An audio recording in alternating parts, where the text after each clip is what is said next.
Bienvenue à tous sur notre formation vidéo Comment créer un site web avec HTML et CSS. Et dans cette séance numéro 5, on va voir un nouveau concept. Donc, où vous pouvez enrichir votre page web avec notamment des formulaires. Ces formulaires vont inviter vos utilisateurs à renseigner des informations ou par exemple saisir un texte, un mot de passe, une adresse email, ou bien sélectionner des options, et bien d'autres choses qu'on va voir sur cette vidéo, sur les formulaires avec notamment assez d'attributs. Et là, on est vraiment en limite du langage HTML, au niveau analyse et traitement des informations et données, qui doit s'effectuer avec un autre langage comme PHP, pardon.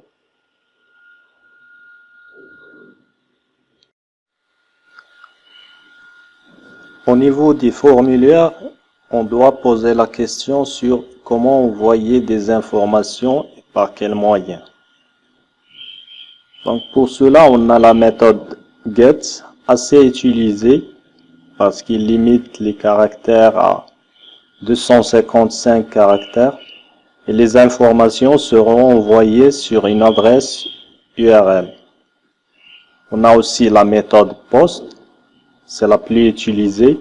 Il permet un grand nombre d'informations. Deuxièmement, on peut poser la question sur comment traiter des informations. Pour cela, on a la méthode action.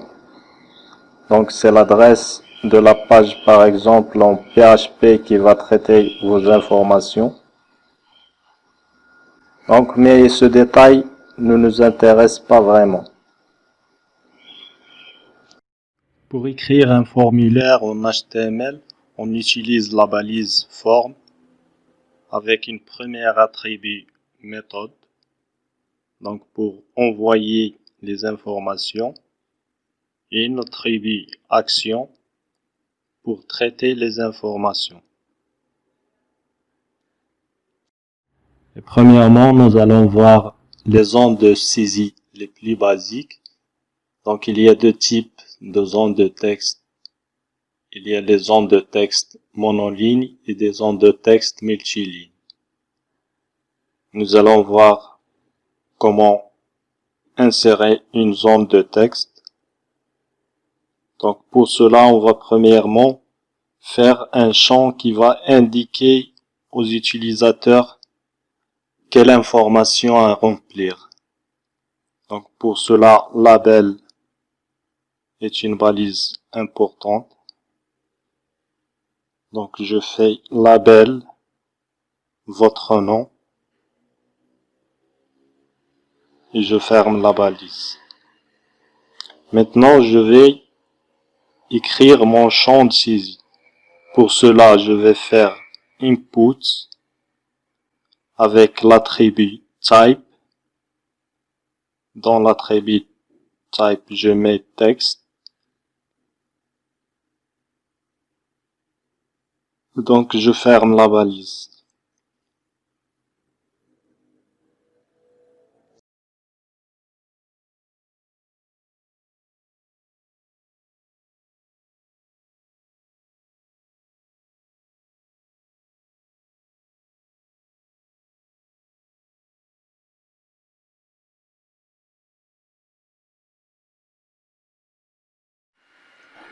On va créer une autre label. Cette fois-ci, on va indiquer aux utilisateurs de renseigner leur mot de passe. Donc, label, votre mot de passe comme nom. Je vais mettre input.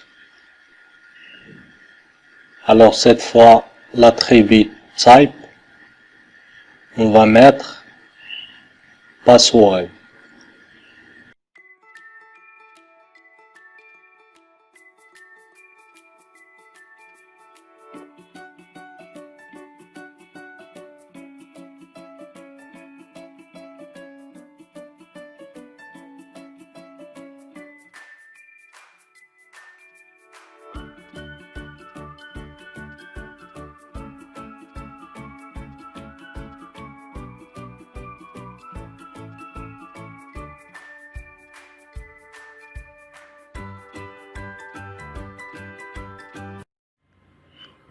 Je vais insérer au milieu ici une balise break pour retourner à la ligne.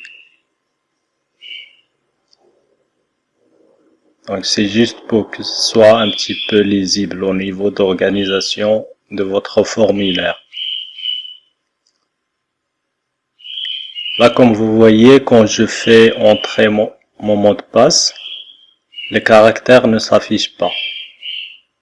Donc c'est l'attribut type avec valeur password qui donne cette propriété-là.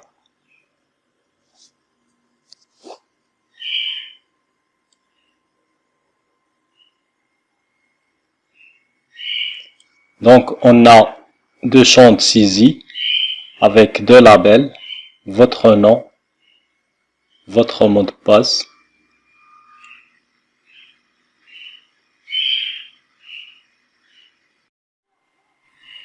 Maintenant, il faut que je relie chaque label à son champ de saisie. Pour cela, je vais écrire ici, sous la balise label, une attribut for et je donne un nom. Donc dans mon cas là, je vais faire for égale nom. Et dans la balise input, je vais nommer l'attribut name avec nom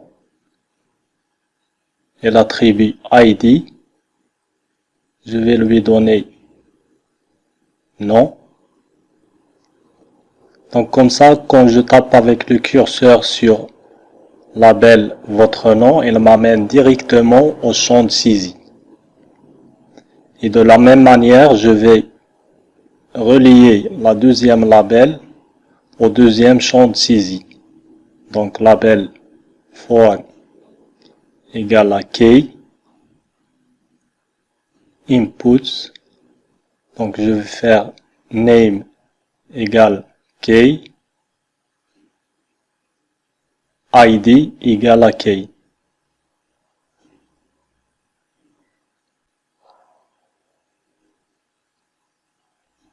Et comme ça, j'ai relié les deux champs de saisie aux deux labels.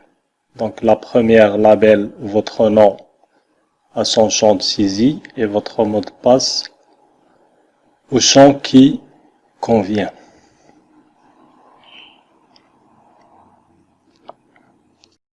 Maintenant, on va voir une attribut avec laquelle on peut redimensionner notre champ de saisie. Donc c'est l'attribut size. Je vais faire 40 ici. Et vous voyez le champ qui s'étend.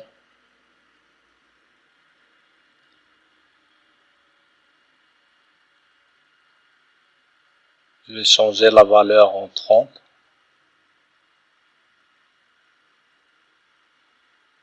Et voilà donc mon champ de saisie.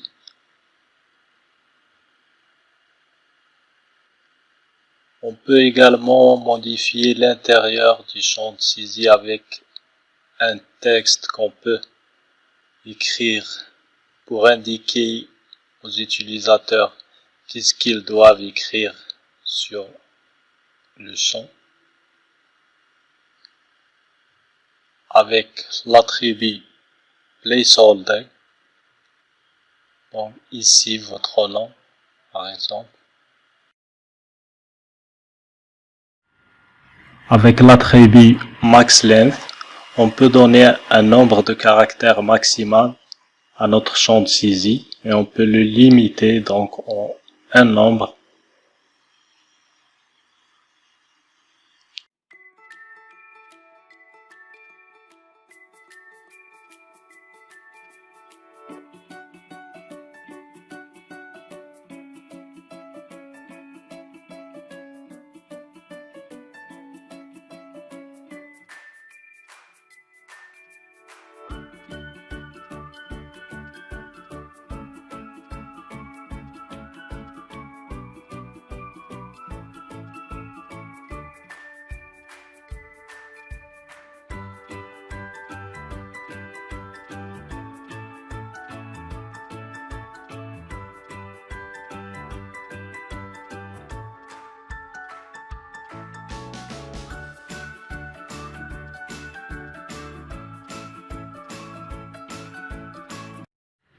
Et toujours dans les zones de texte monoligne, on peut voir aussi un autre type de champ, c'est email. Je vais par exemple mettre ici une troisième label avec label email input type. Donc là, je dois mettre email.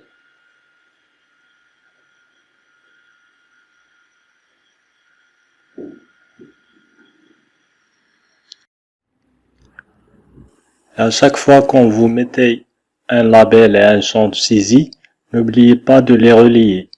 On a vu l'attribut for pour label, name et id pour input. Donc name c'est pour nommer votre input et id pour la relier avec le label. Je crois que c'est clair. Donc comme ça, quand vous voulez récupérer vos données, vous ne trompez jamais.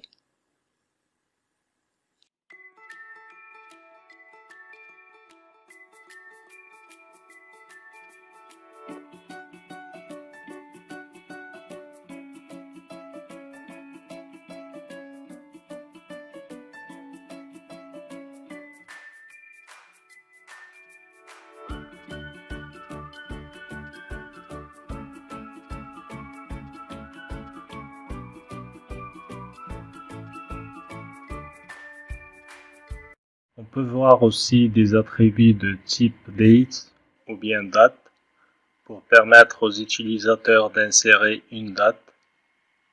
Et normalement, votre navigateur va afficher un calendrier.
On peut voir aussi des attributs de type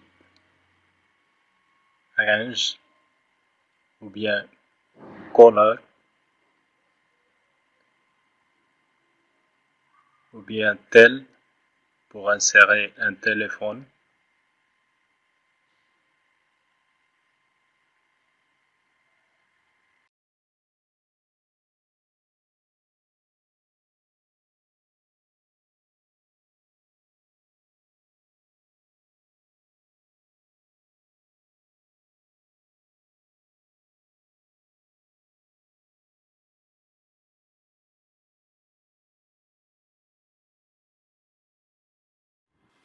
On a l'attribut de type number pour insérer un numéro et l'attribut de type URL pour insérer un lien ou bien une adresse URL. Donc maintenant, on va passer aux zones de texte multiligne. Donc cette zone permet aux utilisateurs d'insérer un texte de plusieurs lignes. On trouve ce champ-là dans les commentaires. Dans notre cas, donc on va faire un label pour un commentaire. Je vais mettre ici, avez-vous des commentaires?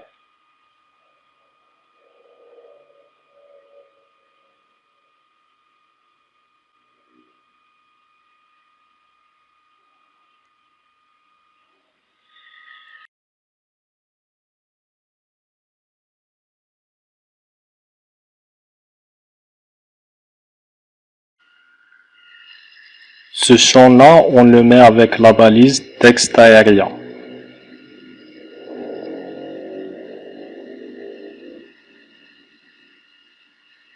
Et on peut préciser le nombre de colonnes et le nombre de lignes avec l'attribut rows.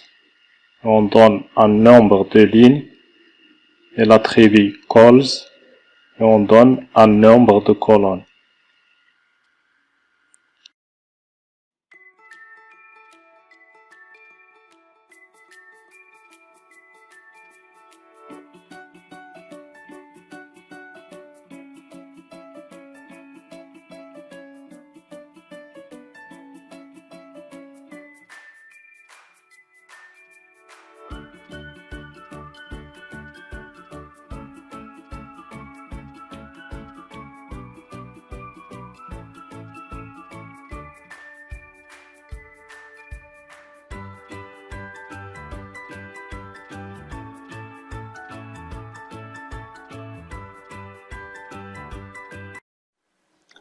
C'est bien, donc je vais enregistrer mon fichier, je vais l'ouvrir avec un navigateur.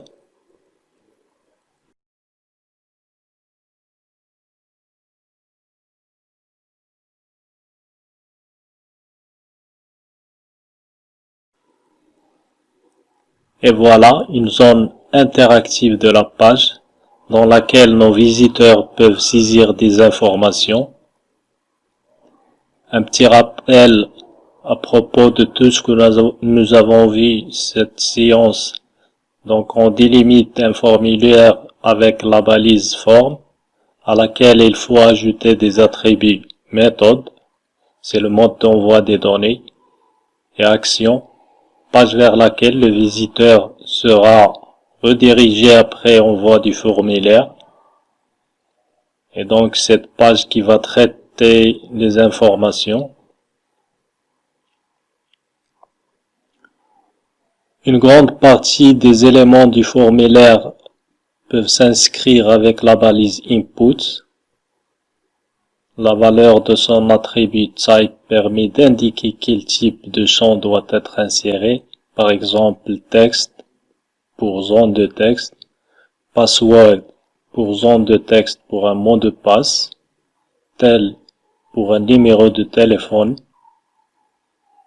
Et on a aussi d'autres types que nous allons voir dans la séance prochaine.